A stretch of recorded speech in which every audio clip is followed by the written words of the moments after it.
we've got a system of schooling which gives a completely different impression. It's all graded. And what we do is we put the child into the corridor of this grade system with a kind of, come on, kitty, kitty, kitty. And yeah, you go to kindergarten, you know. And that's a great thing because when you finish that, you'll get into first grade. And then, come on, first grade leads to second grade, and so on. And then you get out of grade school, and you've got high school, and it's revving up, the thing is coming. Then you're going to go to college. And by Jove, then you get into graduate school. And when you're through with graduate school, you go out to join the world. And then you get into some racket where you're selling insurance. And they've got that quota to make. And you're going to make that. And all the time, this thing is coming. It's coming. It's coming. That great thing, the success you're working for. Then when you wake up one day about 40 years old, you say, my God, I've arrived. I'm there. And you don't feel very different from what you always felt. And there's a slight letdown because you feel there's a hoax. And there was a hoax.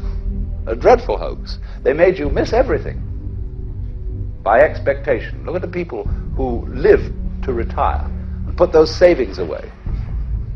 And then when they're 65, they don't have any energy left, they're more or less impotent, and they go and rot in an old people's, senior citizens community. Because we've simply cheated ourselves the whole way down the line. We thought of life by analogy with a journey, with a pilgrimage, which had a serious purpose at the end, and the thing was to get to that end, success or whatever it is, or maybe heaven after you're dead. But we missed the point the whole way along. It was a musical thing, and you were supposed to sing or to dance while the music was being played. But it's reality. Well, dreams, they feel real while we're in them, right? It's only when we wake up that we realize something was actually strange. Let me ask you a question. You never really remember the beginning of a dream, do you? You always wind up right in the middle of what's going on.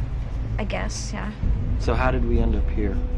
Well, we just came from the, Think about it, Ariadne. How did you get here? Where are you right now? We're dreaming. You're actually in the middle of the workshop right now, sleeping. This is your first lesson in shared dreaming. Stay calm.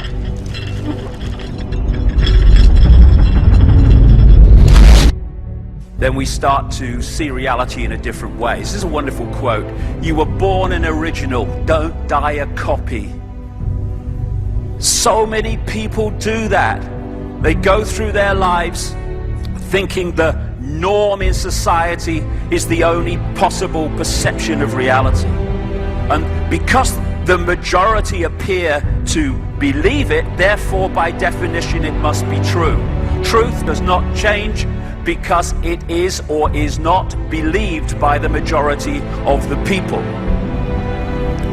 As Gandhi said, even if you are in a minority of one, the truth is still the truth. Or as this proverb says, the multitude is always wrong.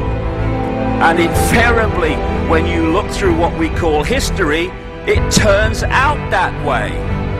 It is the people who have challenged that have moved us forward in terms of our understanding of who we are and the nature of the world we live in. It had something to do with a safe. God, why is it so hard to remember? You know, I have this thing, I just mentioned it a few minutes ago, when you go, we get so close to things, and therefore they become so normal that we never question them. Take a deep breath, take a step back, look at it again. Traveling through space, through our galaxy, and discovering cultures who had reached advanced maturity that had actually destroyed themselves because they lost their original intent. And I believe that the original intent is learning to totally and unconditionally not only love oneself, but love all. When you lose focus of that, things just begin to disintegrate. I don't understand why you have to pay to live on a planet you were born on. And then, I mean, it's such a simple question, and it's haunted me ever since. And you know what, ladies and gentlemen? Ask yourself that question. Why do we have to pay to live on a planet we were born on? And who are we actually paying for the privilege of being alive here? Who made them the boss? Who put them in charge? You know? Think about that.